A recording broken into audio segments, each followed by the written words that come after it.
Hello, welcome to our YouTube channel. दोस्तों, हम लोग आज से चैप्टर वाइज प्रैक्टिस स्टार्ट करने वाले हैं। ठीक है, जिसमें आज का जो हम लोगों का पहला चैप्टर है, ये है एटॉमिक स्ट्रक्चर। तो एटॉमिक स्ट्रक्चर को हम लोग कुछ पार्ट्स में करेंगे, जिसमें लेवल 1 के क्वेश्चन यानी कुछ सिंपल क्वेश्चन होंगे। फिर ऐसे ही धीरे धीरे हम लोग 2-4 लेवल तक क्वेश्चन जो भी जैसा हो पाएगा वैसा करेंगे। और सबसे इम्पोर्टेंट बात, लोग जुड़े हैं वो तो जानते ही होंगे कि जो हम लोगों के यहाँ पे क्वेश्चन होंगे, यानी कि जो भी हम लोग क्वेश्चन करने वाले हैं, वो आपके टीचिंग एग्जाम जैसे कि PGT, TGT, GIC lecturer, KBS, LT grade, इन सब के लेवल के ही क्वेश्चन होंगे, क्योंकि इसी से रिलेटेड यहाँ पे आपको चीजें मिलती हैं। ठीक है, तो चलिए स्टार्ट करते हैं फटाफट से। आज लेवल 1 है, यानी कि कुछ आपको इजी क्वेश्चन देखने को मिलेंगे। तो पहला क्वेश्चन आपके सामने है, the charge to mass ratio of electron was found to be, यानी कि इलेक्ट्रॉन के चार्ज और मास का रेशियो क्या होता है।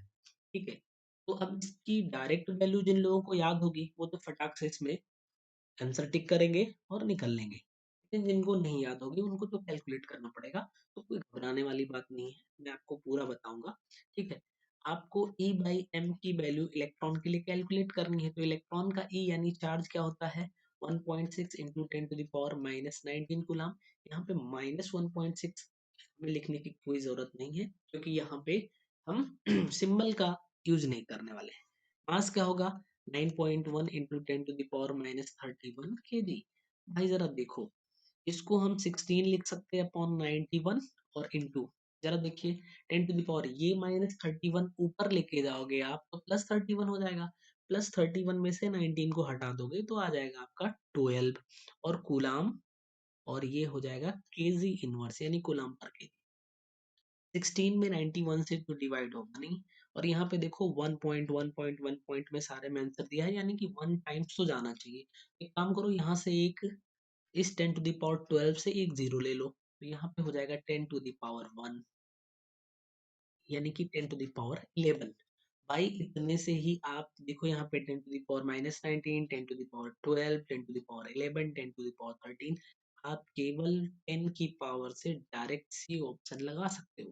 मगर फिर भी यहाँ तक पहुंच गए हो तो एक स्टेप और कर लो, 91 वन जा 91 हो जाएगा, कैरी कितना हो जाएगा 60 इधर का और 9 इधर का, यानी कि 69 बन जाएगा।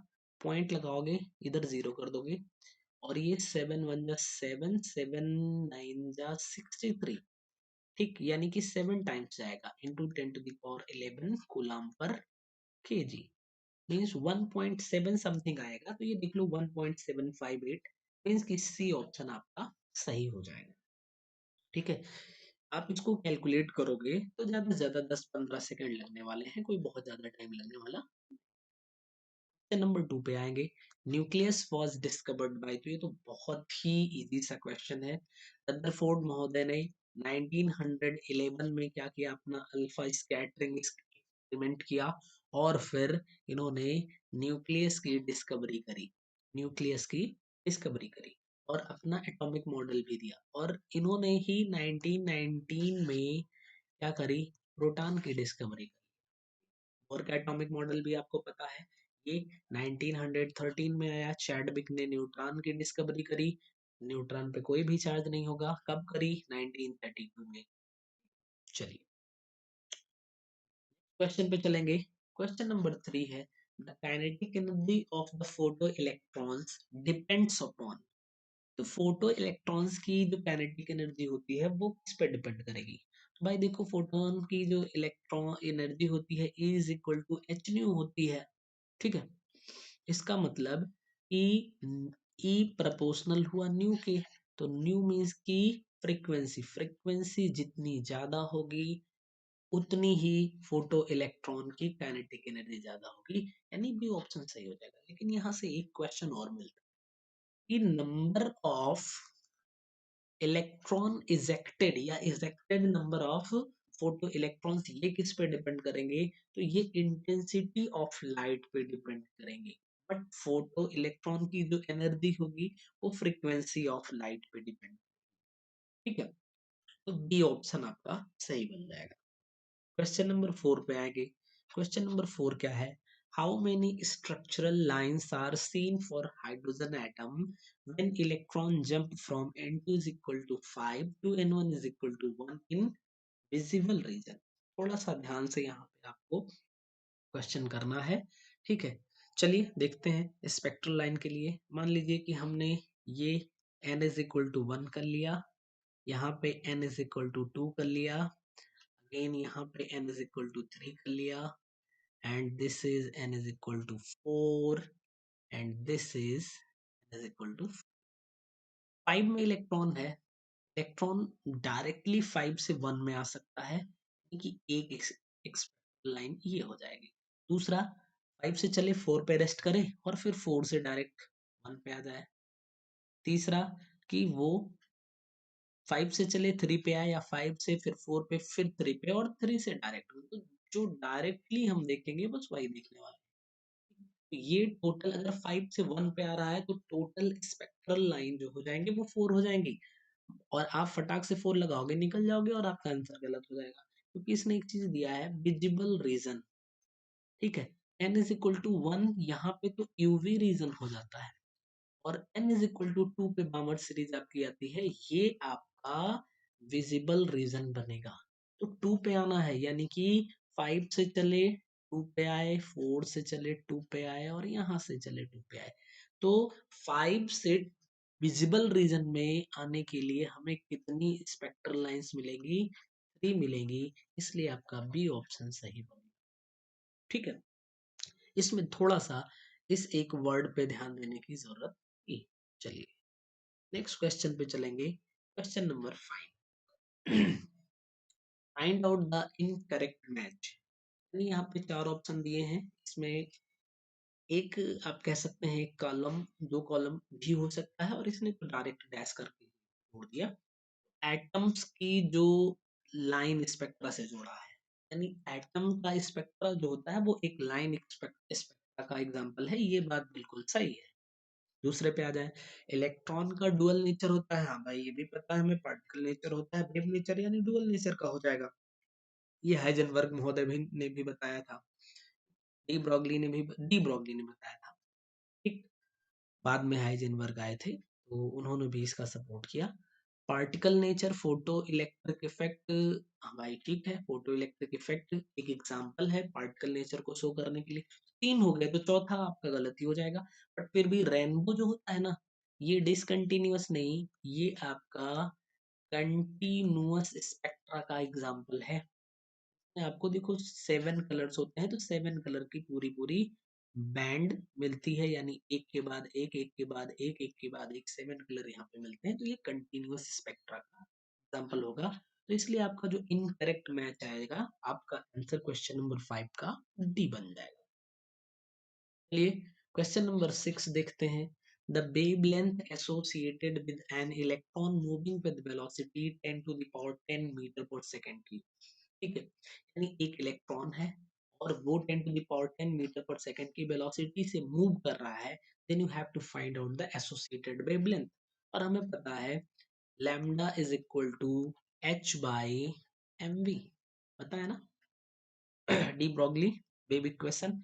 लैम्डा फाइंड करना है, h की value 6.6 into 10 to the power -34 joule second की होती है, और आप यहाँ पे इलेक्ट्रॉन का मास कर दोगे 9.1 into 10 to the power -31 KG का, और इनटू वेलोसिटी आपको 10 to the power 10 metre per second की दे दी गई। तो जूल के अंदर जाओगे यहाँ पे तो आपको मिल जाएगा किलोग्राम मीटर स्क्वायर पर सेकंड स्क्वायर, ये आपको जूल के अंदर मिलेगा, ठीक है। एनर्जी की यूनिट हो जाएगी। केजी से केजी कैंसिल कर सकते हैं, 1 मीटर से 1 मीटर, और यहाँ सेकंड एक नीचे है और ये सेकंड आपका सेकंड स्क्वायर हो जाएगा, और इधर नीचे सेकंड हो गया, सेकंड स्क्वायर कैंसिल, यानी कि डायरेक्ट आपको 1 मीटर मिल जाएगा। चलो ये है, इसको ध्यान से देखो, तो 66 कह लेते हैं और यहाँ पे 91 कह लेते हैं, पॉइंट हम हटा देते हैं। Lambda is equal to into 10 to the power, जरा ध्यान से देखो, इसको ऊपर भेज दो तो निगेटिव हो जाएगा, यानी कि -44, और ये -31 है, तो आपका 10⁻, ये ऊपर जाएगा तो प्लस हो जाएगा, यानी कि -13 बनने वाला है, वो भी मीटर का। लेकिन 91 तो जाएगा नहीं, क्योंकि यहाँ पे देखो 0 पॉइंट में अगर होता तब तो हम इसका आंसर दे सकते थे, लेकिन हमें यहाँ पे एक जीरो चाहिए। एक जीरो चाहने के लिए यहाँ पे हमें 10⁻14 करना पड़ेगा। जैसे ही -14 करोगे आप, यहाँ पे एक जीरो आ जाएगा, और ये 7 टाइम्स जाओगे आप तो 637, यानी कि 7 पॉइंट समथिंग इंटू 10⁻14 मीटर आएगा। सी ऑप्शन बिल्कुल सही हो जाएगा। ठीक है, वैसे भी 10 से ही आप देख सकते। क्वेश्चन नंबर 7 है, orientation of orbitals is given by. तो जो ऑर्बिटल का ओरिएंटेशन होता है वो किस, यानी MLSN, ये आपके क्वांटम नंबर्स गिवन है। एन को आप प्रिंसिपल क्वांटम नंबर कहते हो, एस को आप स्पिन क्वांटम नंबर कहते हो, एंड एल को एजीमुथल क्वांटम नंबर कहते हो, एम को आप मैग्नेटिक क्वांटम नंबर कहते हो। तो मैग्नेटिक क्वांटम नंबर ही जो है वो आपका ओरिएंटेशन के लिए रिप्रेजेंट। ठीक, चलिए क्वेश्चन नंबर पे 8 पे आएंगे।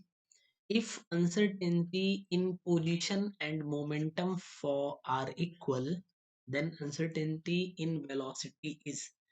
मूविंग पार्टिकल के लिए बात कर रहे हैं कि उसकी जो पोजीशन में अनसर्टेनिटी है, यानी कि डेल एक्स, ये इक्वल किसके है, डेल पी के। मोमेंटम में ये इक्वल हो गया। हमें पता क्या है, del x into del P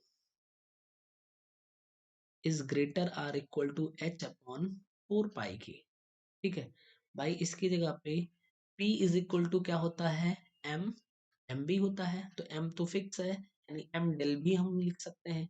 तो इसकी जगह पे भी यही और इसकी जगह पे भी यही, यानी M square del V square हम कर सकते हैं greater or equal to H upon 4 pi के।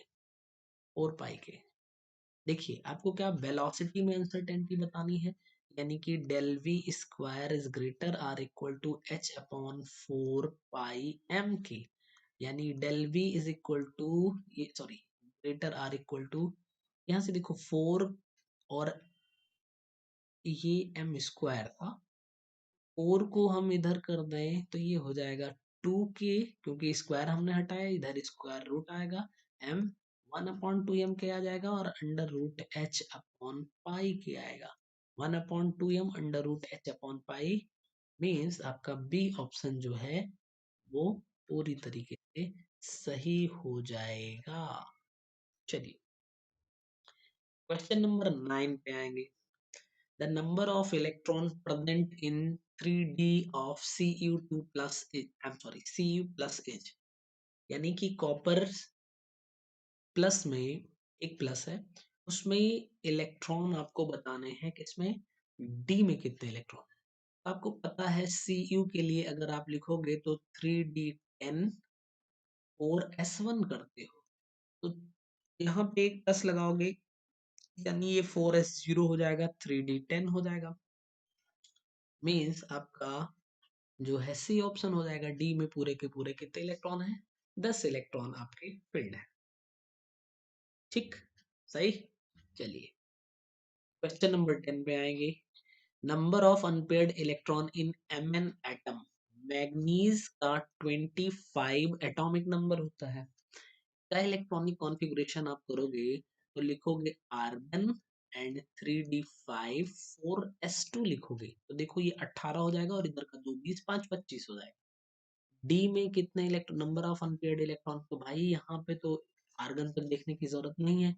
एस में देखोगे तो 2 इलेक्ट्रॉन फील्ड है।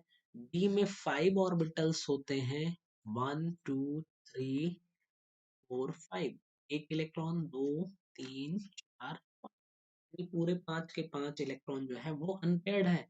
इसलिए आपका डी ऑप्शन सही हो जाएगा कि मैग्नीज में जो है अनपेयर्ड इलेक्ट्रॉन वो 5 हो। क्वेश्चन नंबर 11 देखिएगा। The ion that is isoelectronic with CO। isoelectronic, iso का मतलब होता है सेम, एंड इलेक्ट्रॉनिक का मतलब हो जाएगा इलेक्ट्रॉन, यानी कि जिसमें सेम नंबर ऑफ इलेक्ट्रॉन हो। आइए देखो, ये है आपका CO। CO का मतलब कार्बन के पास 6 इलेक्ट्रॉन हो जाएंगे, ऑक्सीजन के पास 8 हो जाएंगे, टोटल हो गए 14 इलेक्ट्रॉन। तो अभी इसके पास आओ, एक नाइट्रोजन के पास कितने होते हैं? 7। तो दो नाइट्रोजन के पास 14 हो जाएंगे, लेकिन एक प्लस लग गया, यानी एक इलेक्ट्रॉन हट गया, तो यहाँ पे 13 इलेक्ट्रॉन है। इसमें आ जाओ भाई, यहाँ पे 14 और एक माइनस लग गया, तो यानी एक इलेक्ट्रॉन और बढ़ गया, तो ये 15 इलेक्ट्रॉन का हो जाएगा।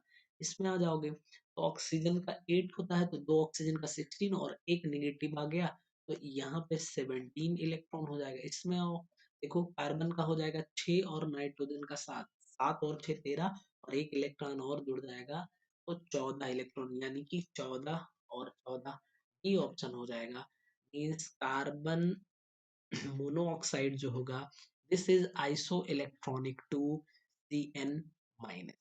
आपका डी ऑप्शन सही हो जाएगा। क्वेश्चन नंबर 12 पे आते हैं। Which of the following has maximum number of unpaired d electrons? इसके पास अनपेयर्ड डी इलेक्ट्रॉनों की जो संख्या है वो सबसे ज्यादा है। तो चलो यहाँ पे देखो, एन ट्रिपल माइनस के केस में भाई यहाँ पे तो डी इलेक्ट्रॉन है, ये नहीं है, यानी डी इलेक्ट्रॉन हम 0 कह लेते हैं। ठीक है, Zn प्लस पे आओ, डी इलेक्ट्रॉन की बात करेंगे, तो देखिए Zn का जो आप इलेक्ट्रॉनिक कॉन्फ़िगरेशन करते हो, वो करते हो 3d10 4s2। यहाँ पे एक प्लस लगाओगे तो यहाँ s से एक इलेक्ट्रॉन, यानी यहाँ पे 10 इलेक्ट्रॉन है टोटल, माने कि सारे के सारे पेयर्ड हैं।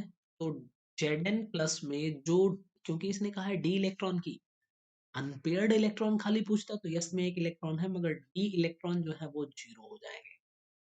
Fe2 प्लस में आओ, Fe का बन जाता है आपका 3d6 4s2 का, लेकिन यहाँ पे 2 प्लस लगाया इसने, तो यहाँ पे ये इलेक्ट्रॉन हटा दो। और डी में जरा ध्यान से देखो, आपके हैं 1 2 3 4 5, 1 2 3 4 5 इलेक्ट्रॉन हुए, और एक इलेक्ट्रॉन और हो गया 6, यानी टोटल यहाँ पे 4 इलेक्ट्रॉन है जो अनपेयर्ड हैं डी में। Cu प्लस में आएंगे, तो Cu प्लस का बन जाएगा आपका 3d10 एंड 4s1। ठीक, सही है, नहीं 4s0 हो जाएगा आपका। ठीक है, Cu प्लस में यही बनेगा, 3d10 की बात करेंगे, तो ये 3d10 यानी कि डी इलेक्ट्रॉनों की संख्या जो है वो आपकी 0 बन जाएगी। ठीक, सबसे ज्यादा मैक्सिमम बताना था, यानी कि सी में हो जाएगा। जरा इसके पहले थोड़ा सा रुकिएगा, Cu वाला एक और आया था ना कहीं पे, हाँ ठीक है, तो आपका जो है वो सी ऑप्शन सही हो जाएगा। तो इस तरीके से आपका आज का क्वेश्चन का सेशन कंप्लीट हुआ। ये आपका लेवल 1 के क्वेश्चन थे, इजी इजी क्वेश्चन थे। कुछ क्वेश्चन आपने देखे होंगे थोड़ा ठीक होने लग गए हैं, तो जब हम अब लेवल 2 पे पहुंचेंगे तो थोड़ा अच्छे क्वेश्चन और आपको मिलने वाले हैं। ये सीरीज थोड़ी सी लेगी, 2 3 4 जहां तक जाएगा, यानी कि हमें टीचिंग एग्जाम फिक्स है कि हमारा जो लेवल है वो क्या होगा, वो पीजीटी लेवल का ही क्वेश्चन यहाँ पे मोस्टली रहेगा, लेकिन एलटी और टीजीटी का भी लेवल हम लोग साथ में, का लेवल थोड़ा सा डाउन हो जाएगा, पीजीटी का थोड़ा सा अप हो जाएगा, बट आपकी ये सीरीज अब चलती रहेगी। ठीक है, मिलते हैं नए वीडियो में, तब तक के लिए आप सभी लोग स्वस्थ रहिए। Thank you.